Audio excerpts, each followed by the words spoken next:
শিশু মেয়ে সন্তানকে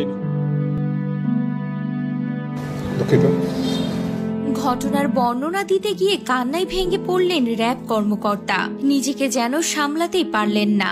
তিনি জানেন তার মেয়ে চলে গিয়েছে 10টার পরেই। 9 বছরের শিশুর সঙ্গে ঘটে যাওয়া এমন ঘটনা যেন কেউ মেনে নিতে পারছেন না। ঠিক র‍্যাব কর্মকর্তার ক্ষেত্রেও এমনটাই হলো। প্রেস মিটে গিয়ে ঘটনার বর্ণনা দিতে গিয়ে রীতিমতো কান্নায় ভেঙে পড়েন তিনি। কাঁদতে কাঁদতে পুরো ঘটনার বর্ণনা দিলেন তিনি। মেয়ের লাশ পাওয়া গিয়েছে একটি ধানের জমিতে। হ্যাঁ ভিউয়ার্স, সম্প্রতি 9 বছরের শিশুর সঙ্গে ঘটে গিয়েছে এক নির্মম ঘটনা। নিজেরই পাড়া প্রতিবেশী এমন কাণ্ড ঘটিয়েছে। জানা যায় সেই ব্যক্তি নাকি নেশা করতেন এবং নিয়মিত গাঁজা সেবন করতেন। সেই ব্যক্তি নোটিশ করেছিলেন স্কুল থেকে কখন শিশুটি ফেরে, সেই সুযোগই নেন তিনি এবং বাঁশঝাড়ে এই নির্মম ঘটনাটি ঘটান সেই ব্যক্তি। এমনকি প্রতিবেশীর কয়জন সেই লোকটিকে বাঁশঝাড় থেকে তাড়াহুড়ো করে বের হতেও দেখতে পায়।